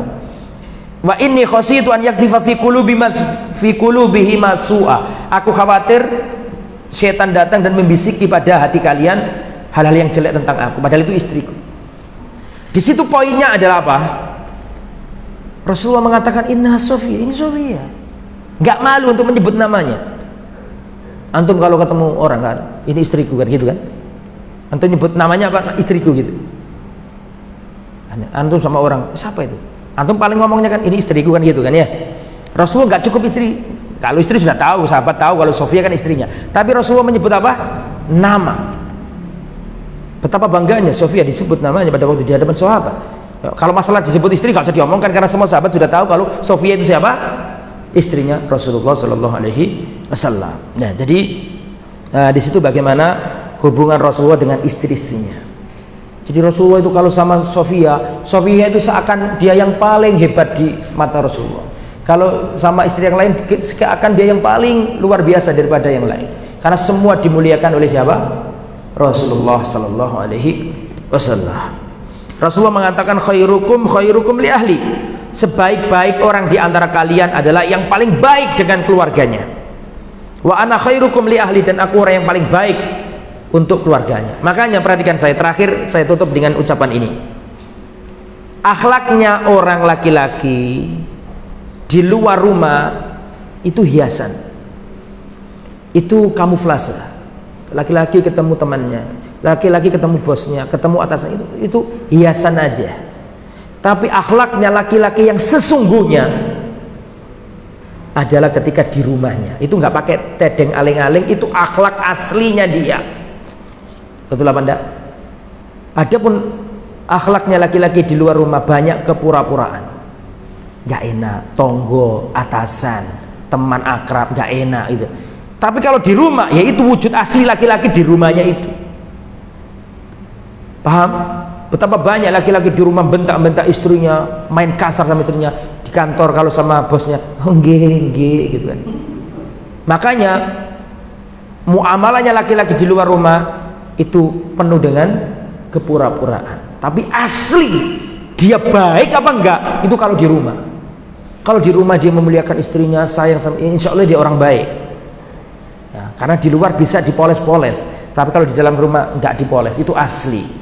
Itulah makanya Rasulullah mengatakan khairukum li ahlihi.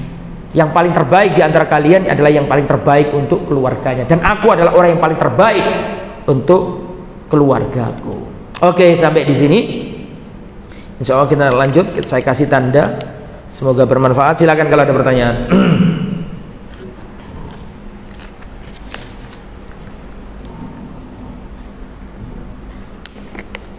Bismillah.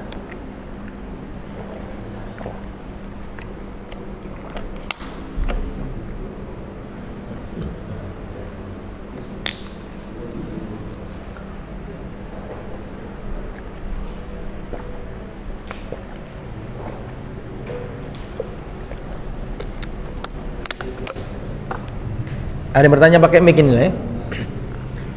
Visual silakan kalau ada pertanyaan.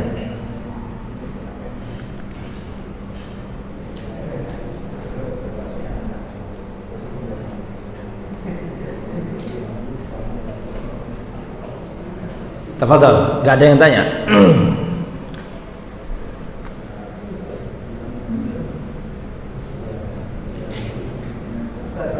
Tafadhal.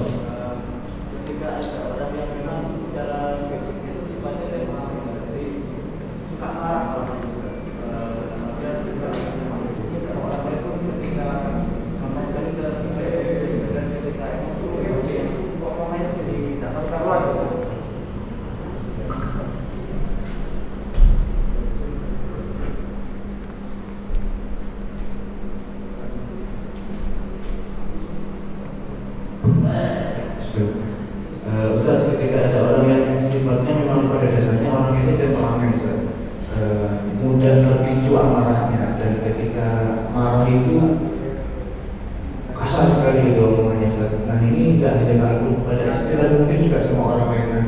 Apakah orang yang demikian ini seperti yang barusan disampaikan dengan Ustaz, apakah termasuk bukan orang yang baik kepada istrinya tadi, Ustaz? Karena kalau orang lain juga kadang sifatnya suka seperti itu, Ustaz. Ya. Kalau seorang laki-laki suka marah-marah sama istrinya, bentak, kasar, ya jelas dia bukan laki-laki baik. Dia bukan laki-laki baik. Rasulullah SAW bersabda, kalau nggak salah pertemuan lalu, masih ingat kan antum tanda kebaikan ada berapa kemarin? Oh, selali awakmu. Ada 4 kemarin saya sampaikan. Di antaranya adalah idza aradallahu bi abdihi khairan adkhala alaihimur rifq. Idza aradallahu bi ahli baitin khaira adkhala alaihimur rifq. Jika Allah menghendaki kebaikan bagi sebuah rumah tangga, maka Allah masukkan apa? Kelemah lembutan. Jadi kalau laki-laki suka marah, ya jelas dia bukan laki-laki baik. Ya, kalau marah-marah, suka nempeleng istri, suka mengeluarkan kata-kata umpatan kepada istri, fik dia bukan orang baik. Meskipun di luar itu dia juga seperti itu, ataupun di luar dia moles-moles menjadi baik, tapi kalau seperti itu mengumpat istri, dia bukan orang. Itu fikdil, itu nggak bisa ditawarin. Nah, silakan Anda gerayangi diri Anda masing-masing. Kalau suka membentak istri, mengumpat, memecahkan piring gelas, ya sudah, berarti kita belum jadi orang baik. Harus siap berubah. Dengan ngaji ini kita harus berubah bahwa ternyata saya belum jadi orang baik. Ya makanya sesekali ya boleh lah, kalau memang itu boleh dalam artian dalam hal yang itu prinsip, terus dilanggar oleh istri boleh dipukul. Itu pun pukulnya nggak boleh apa? Pukul yang menyakitkan. Ya, pukul di tempat-tempat yang sekiranya tidak menyakitkan. Adapun tiap hari ya piring melayang, pecah semua, nah itu bukan orang baik. Tapi ngasih pelajaran bagi istri boleh memukul, itu pun bukan pukulan yang membekas, yang menyakitkan fisik. Dah ya, wallahu a'lam. Jadi begitu, harus sabar. Harus sabar. Wanita, ada perkataan bagus di sini tapi sudah saya tutup ya, insyaallah kedepannya akan disampaikan. Ya, yang bisa menguasai wanita yang rusak itu hanyalah lelaki yang rusak. Ya, karena lelaki yang baik nggak mungkin seperti itu. Ya sudah, cerai aja. Kalau sudah kurang ajar, berzina, ya sudah, cerai aja. Makanya perhatikan. Kalau ada seorang laki-laki, perhatikan. Kalau ada seorang laki-laki istrinya jahat, istrinya berzina, istrinya kurang ajar, istrinya nggak melakukan perintah agama, terus dia nggak mampu menceraikan, terus dia berdoa, ya Allah, tatalah rumah tanggaku, nggak akan diterima sama Allah doanya. Mengapa? Karena dia diberi hak oleh Allah untuk menceraikannya, tapi dia nggak mau menceraikannya. Bolanya itu ada di kamu. Kalau istrimu sudah nggak pernah sholat, ya dididik sudah baik-baik, tetap nggak mau sholat, tetap nggak pakai jilbab, maka itu dosanya bisa kepada dirimu. Makanya kalau istri sudah nggak bisa diatur, nggak pernah sholat sama sekali misalnya ya, atau tidak pernah pakai jilbab sama sekali, dan sudah ada nasihati terus menerus tetap seperti itu, ya harus dicerai. Kalau Anda gak mau cerai terus, ya Allah berikan solusi. Gimana? Wis Allah kasih solusi, ente gak mengambil kok. Itu kalau kesalahannya prinsipil loh ya. Kalau kesalahannya bumbunya kurang asin dicerai ya baco, jangan. Atau halaman kurang bersih dicerai ya jangan. Tapi kalau yang prinsip gak pernah sholat misalnya, keluar malam pulang jam 2 setiap hari seperti itu, tapi nggak mampu menceraikan, terus dia berdoa padahal sudah lama itu sampai 5 tahun sampai 6 tahun, terus dia berdoa tengah malam, percuma, nggak Allah kabulkan karena masalahnya di kamu nggak bisa memberi solusi. Allah kasih solusi kok, paham maksudnya ya? Kalau sudah sampai lama nggak bisa, kecuali kalau baru mulai dia berdoa, ya Allah perbaikilah istriku. Tapi kalau sudah bertahun-tahun itu menunjukkan kelemahan pada ceraikan istri yang seperti itu. Ya kalau sudah bertahun-tahun, adapun kalau masih bisa diperbaiki jangan langsung diceraikan. Silakan Mas.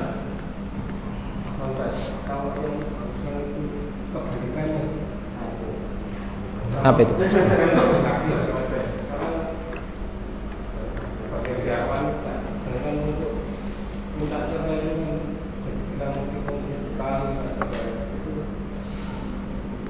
Seribu kali.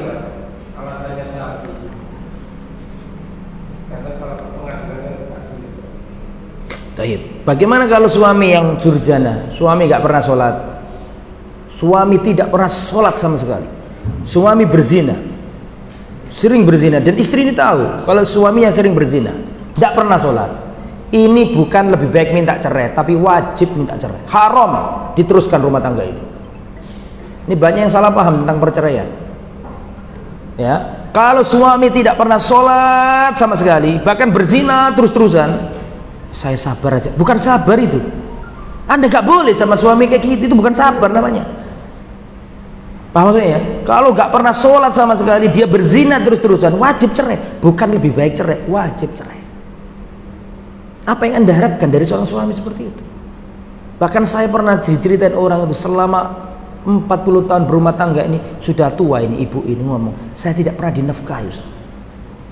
Jadi selama ini yang makan diri saya yang cari. Saman bisa bertahan sejauh itu. Lu ada wanita laki-laki seperti itu. Ternyata laki-laki juga macam-macam. Pernikahan sudah punya anak, sudah punya cucu, yang perempuan ini ngomong tidak pernah dinafkahi sama sekali semenjak pernikahan sampai detik ini. Sampai ada saya ngutang, Ustaz. Saya itu gak enak sama tetangga, ngutang terus. Sering ditanya, emangnya gak dikasih duit? Dia makan nyata saya gak pernah dikasih. Kalau suami tidak pernah sholat misalnya, maka saya katakan tadi kan lihat kesalahannya. Kalau kesalahannya itu bukan kesalahan yang prinsipil, Anda sabar wajar. Misalnya saya nih Ustaz, dikasih nafkah sama suami saya 1 bulan cuma 200.000, tapi suami saya sudah berusaha, tapi memang segitu kemampuannya, saya sabar, itu gak ada masalah kalau kayak gitu. Kalau dia sabar loh ya, gak ada masalah. Tapi kalau suami gak pernah sholat sama sekali, atau istri main wanita terus-terusan, itu wajib cerai. Ya bukan masalah sabar apa gak sabar, Anda gak halal sama laki-laki yang tidak pernah sholat itu. Wanita pezina hanya untuk laki-laki pezina, gak boleh antara mukminah ahli sholat digabungkan sama laki-laki yang tidak ahli sholat. Jadi begitu ya, wallahu a'lam bishawab. Monggo silakan. Kok bisa sama Mas?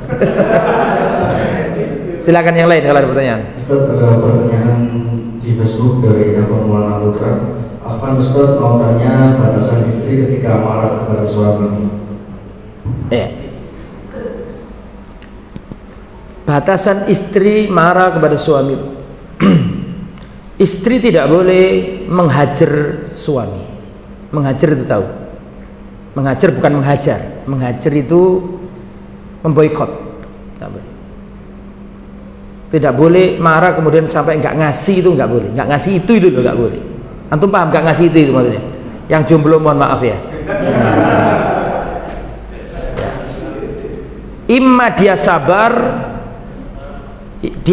atau dia apa namanya, kalau memang sudah di luar batas maka boleh dia minta cerai. Adapun dia menjadikan dirinya itu tidak bisa dikumpuli, tidak boleh. Misalnya istri suami ngasih nafkah ke dia, nggak pernah telat, terus punya kesalahan seorang suami, terus kemudian marahnya sampai nggak mau dikumpuli, itu nggak boleh wanita seperti itu. Kan ada hadisnya, idza da'a ar-rajulu imra'atahu fa'abat an ta'tiyahu au kama qala sallallahu alaihi wasallam, barang siapa seorang laki-laki memanggil istrinya ke tempat tidurnya, terus istrinya enggan, tidak mau datang, la'anat hal malaika hatta tusbiha, maka malaikat melaknati wanita itu sampai pagi hari. Karena nggak boleh wanita menolak. Ya kalau marah menunjukkan sikap, ya nggak apa-apa. Lu Aisyah marah kepada Rasulullah. Nanti saya sampaikan, nanti masih ada kelanjutannya. Sampai Rasulullah itu paham kapan Aisyah marah sama kapan Aisyah nggak marah. Tapi marahnya masih dalam batas apa? Kewajaran, nggak sampai melalaikan haknya sebagai istri. Adapun meluapkan ya perasaan, menunjukkan bahwa dia marah karena sikapnya suami yang salah, ya tidak apa-apa, asalkan tidak sampai melanggar hak-hak suami, tidak apa-apa. Jadi kalau wanita diajak istrinya terus dia menolak, malaikat melaknatnya. Terus pernah ibu-ibu tanya ke saya, Ustaz, bagaimana kalau kebalikannya? Istri diajak tapi mohon maaf, suami diajak tapi suami nggak mau, Ustaz. Apakah suami juga dilaknat malaikat? Saya jawab, nggak ono bu, wong lanang ngono ibu. Nggak ono. Betul apa enggak? Lah wong wedok wis kesel dijak, mungkin gak mood, itu mungkin wong wedok. Wong lanang gak ono bu, tak ono. Kesel ya apa? Jangankan digoda, dikasih kode langsung gak kasih to kesel, langsung sehat meneh. Makanya hadisnya nggak ada bu, hadisnya nggak ada apabila seorang istri manggil suaminya kemudian suaminya nggak mau meladeninya maka suami dilaknat malaikat sampai pagi hari. Gak ono bu, soalnya gak ono lanang ngono iku.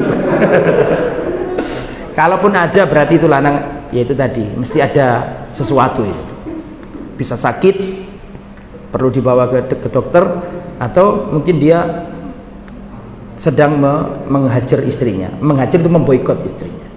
Boleh jika itu ada hal-hal tertentu, misalnya istri dinasihati nggak boleh pakai jilbab, disuruh pakai jilbab tetap nggak mau, maka boleh. Kalau sudah dinasihati nggak mau, boleh dihajar. Dihajar itu diboikot, nggak mau diajak tidur, boleh kalau itu ya. Wallahu a'lam bishawab.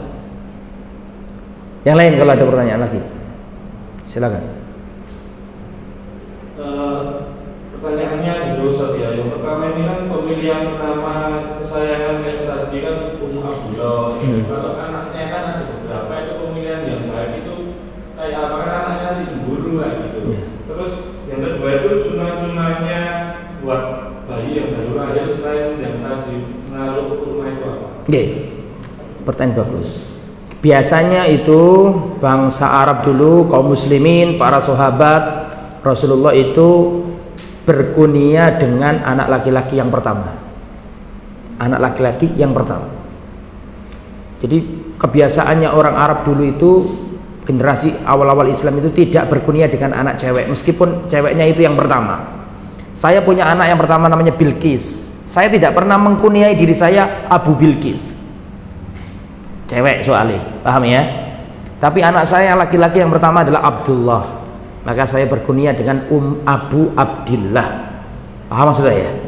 Itu kebiasaannya seperti itu. Jadi anak laki-laki yang pertama.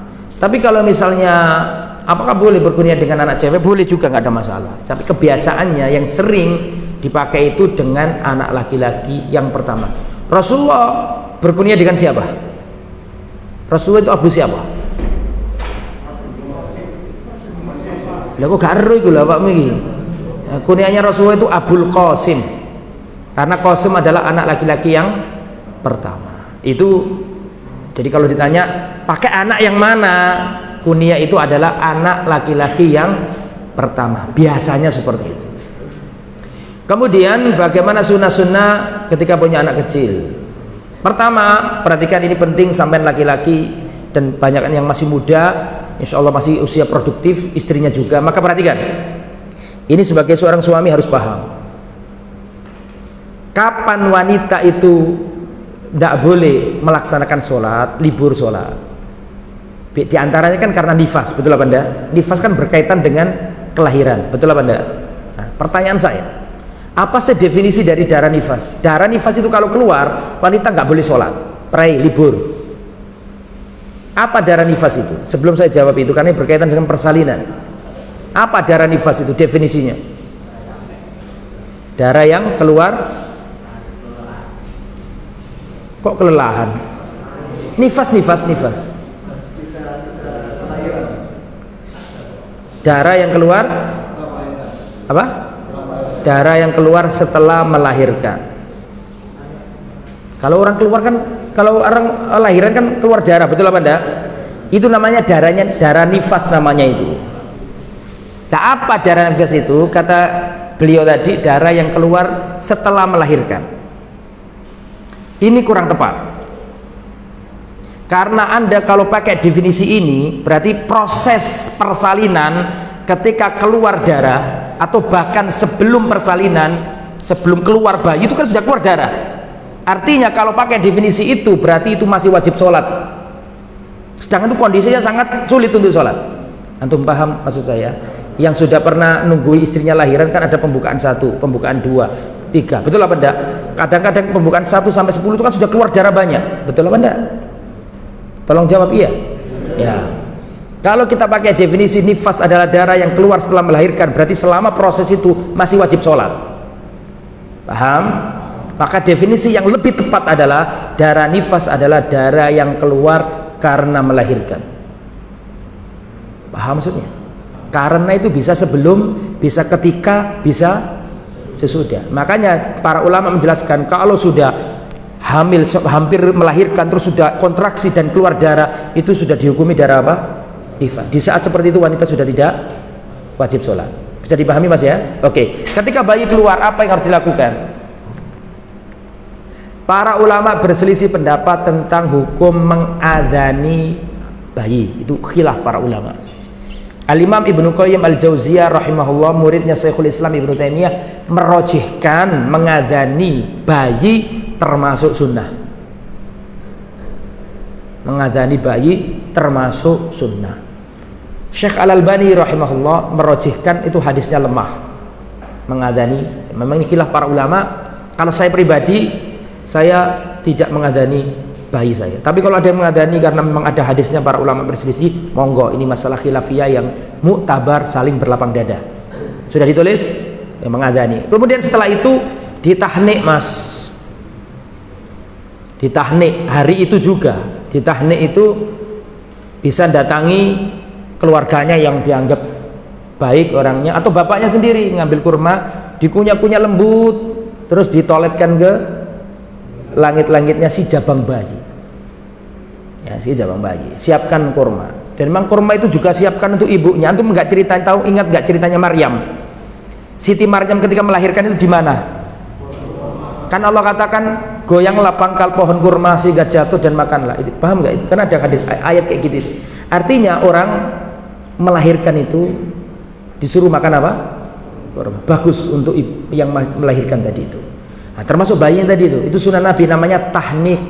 Itu sunnah yang kedua setelah adzan, tapi adzan tadi diperselisihkan oleh para ulama. Ditahnik, datang ke orang yang dianggap baik akhlaknya, orang soleh, atau bapaknya sendiri tidak apa-apa, dia ngunyah sampai lembut. Ustaz, bagaimana kalau nggak dikunyah Ustaz? Cukup sari kurma kan sudah lembut Ustaz. Kan gitu ya. Wallahu alam, tetap ditahnik. Ya, karena di situ ada wallahu a'lam, mungkin ikatan wallahu a'lam ya, tapi di sunnahnya Nabi diapakan? Dikunyah sampai lembut, terus dikasihkan ke bayi tadi itu. Itu yang kedua, tahnik namanya. Yang ketiga ini memberi nama. Memberi nama ini boleh hari pertama, boleh hari ketujuh. Gak harus hari ketujuh, tapi hari ketujuh gak apa-apa. Tapi yo mosok ngenten nek adate wong Jawa ngenteni 7 dina, mosok tak 1 sampai 6 durung duwe jeneng. Biasanya kan langsung hari itu juga biasanya. Tapi nggak apa-apa sampai hari 6 ke 7 nggak apa-apa. Tapi langsung hari itu juga boleh. Kasih nama yang baik. Dan nama itu lebih baiknya satu kata. Semua nabi namanya satu, Adam, Nuh, Yusuf. Semua nabi namanya satu. Semua para sahabat Nabi namanya satu. Umar, Utsman, Ali, Abu Bakar. Abu Bakar itu bukan 2, 1, itu bentuk idhofah. Yang ngerti bahasa Arab mesti paham. Ya, Abdullah, Muhammad, Isa, Khalid. Tapi kan namanya Khalid ada lebih dari satu. Apa? Khalid bin Walid. Bin Walid bukan nama, itu bapaknya. Sahih amla? Bisa dipahami ya. Jadi, nama itu satu. Tak lanjut nih. Semua namanya para sahabat Nabi satu.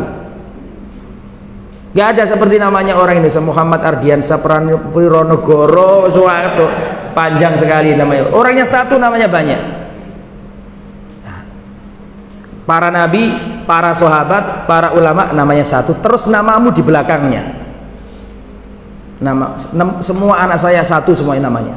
Dan nama saya di belakangnya. Abdullah Fadlan Fahamsyah, Bilqis Fahamsyah, Sakinah Fadlan Fahamsyah, Usama Fadlan Fahamsyah. Seperti itu. Namanya anakmu satu, terus namamu di belakangnya. Atau pakai bin terus namamu. Oke. Tapi seandainya enggak ya enggak apa-apa, enggak sampai haram, enggak sampai sih. Sampai saya ini ngomongkan kebiasaan para salaf, kebiasaan para nabi, para sahabat itu satu kata. Paham ya? Orang Indonesia ini satu orangnya, tapi namanya bisa 5. Ya, padahal belum disebutkan kakeknya, belum disebutkan bapaknya sudah 5. Paham? Bahkan orang barat pun satu. Betul apa enggak? Nama belakangnya nama keluarganya kalau belum menikah. Biasanya kalau sudah perempuan menikah, belakangnya nama suaminya. Ini nggak boleh. Ini orang Indonesia banyak yang meniru orang barat, nggak boleh. Misalnya contoh orang barat ya, Laura Bush misalnya ya, atau Hillary Clinton, nggak boleh itu. Dalam Islam nggak boleh. Itu dinisbatkan kepada suaminya, nggak boleh. Tetap kepada siapa? Bapaknya, nggak boleh kepada suami. Itu adatnya orang barat. Islam tidak seperti itu. Oke, kembali ke materi. Sunnahnya adalah memberi nama, dan lebih baiknya, lebih baik bukan berarti yang lain haram, enggak, tapi lebih baiknya satu terus nama kita ada di apa? Belakangnya. Kalau sampai namanya sampai Ahmad, ya berarti punya anak namanya sampean kasih nama Khalid, ya berarti Khalid bin Ahmad atau Khalid Ahmad. Terus nama bapak sampean juga nggak apa-apa. Oke, kasih nama. Terus hari ke-7 itu sunnah yang pertama pada hari ke-7 ya, menggundul, melontos, bukan kozak, sini tipis, sini nggak boleh, jangan pelontos. Ya, itu hari ke-7 itu botak. Terus itu rambutnya dikumpulkan, ditimbang, dirupakan perak, ditimbang berapa gram itu, dirupakan perak, terus disodakokan. Terus diakikoi. Kalau laki-laki 2 ekor domba atau kambing. Kalau perempuan diakikoi dengan 1 ekor kambing. Dan dikhitan juga kalau bisa. Pada hari itu, pada hari ke-7 itu dikhitan. Dikhitan, ngerti dikhitan? Disunat. Termasuk bayi perempuan juga disunahkan untuk disunat. Sudah pernah dengar sunat bagi perempuan? Mencerahkan wajah dan lebih membahagiakan suami. Tapi bagaimana caranya? Ya antum harus ke ahlinya, jangan antum sendiri, bahaya. Kebanyakan malah bahaya. Kalau nggak ngerti caranya ya harus ke ahlinya. Oke. Itu Mas, kurang lebih seperti itu Mas ya. Nah, selanjutnya sering-seringlah berdoa. Perhatikan di antara doa yang disebut anak kepada bapak kan begini doanya. Allahumma firli wali walidayya warhamhuma kama rabbayani shaghira. Betul enggak? Kalau kita doakan orang tua kan gitu. Ya Allah, ampunilah dosaku dan dosa orang tuaku, sayangilah keduanya ya Allah sebagaimana mereka dahulu sayangilah keduanya ya Allah sebagaimana mereka berdua dulu memelihara aku ketika aku masih kecil. Jadi perhatikan, Anda sebagai ayah itu nanti didoakan anak Anda apa enggak, dan sejauh mana anak Anda menyayangi Anda apa tidak, itu tergantung Anda menyayangi anak Anda. Makanya kan hadisnya berbunyi, perhatikan, doanya kan berbunyi, ya Allah, sayangilah kedua ibu bapakku sebagaimana dahulu mereka berdua memelihara aku. Ada kata-kata sebagaimana. Ya Allah, sayangilah keduanya sebagaimana mereka dahulu memelihara aku. Kata-kata sebagaimana ini berarti timbal balik, paham? Kalau sampai dulu itu nyayanginya pas-pasan ya, nanti pas-pasan juga. Paham? Karena ada kata-kata apa tadi? Ya Allah, sayangilah keduanya sebagaimana mereka berdua memelihara aku ketika aku masih kecil. Jadi kata-kata sebagaimana ini berarti sekedar itu. Kalau dulu kamu melayani anakmu dengan baik, menyayangi anakmu dengan baik, ya hasil akhirnya nanti ketika kamu tua ya seperti itu. Tapi kalau pas-pasan, nggak pernah diajari, lah memelihara, kata-kata robbayani sohiro, sebagaimana keduanya robbayani, mentarbiyah, merawat, memelihara aku sejak aku masih kecil. Kata-kata robbaya itu mengandung 3 unsur. Sebagaimana dulu ibu bapakku memelihara aku ketika aku masih kecil. Kata-kata robbaya, mereka berdua memelihara aku. Kata-kata robbaya ini mengandung 3 makna. Makna yang pertama adalah at-taghdiyah, ngasih makan. Ngasih makan yang halal.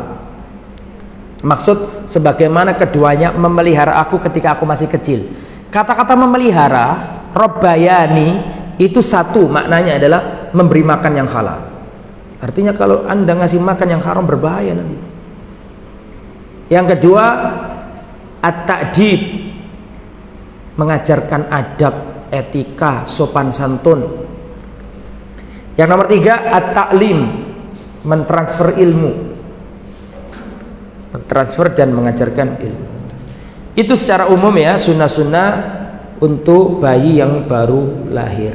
Dan kalau ngasih nama anak yang bagus, orang Arab mengatakan masmuka a'rif abaka, siapa namamu aku tahu siapa bapakmu. Sebutkan namamu aku tahu siapa bapakmu. Siapa jenengmu? Arjuno, bapakmu seneng wayang.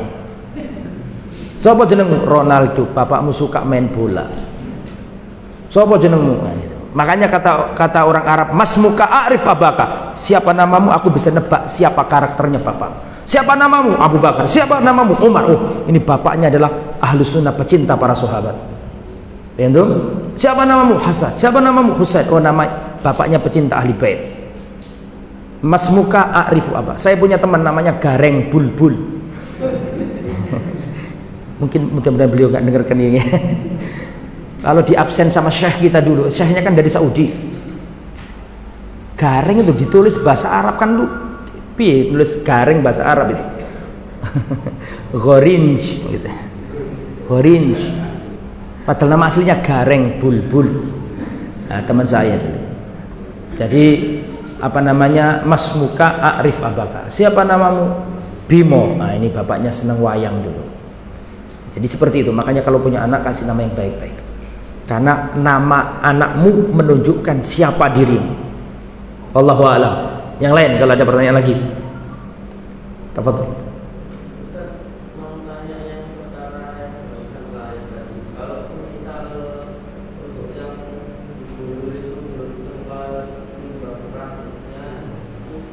Enggak apa-apa, itu sunnah.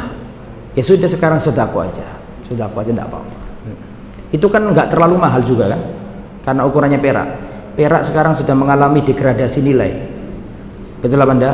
Beda dengan zaman dulu. Kalau zaman dulu perak emas, sekarang ini perak kurang begitu teranggap ya kan.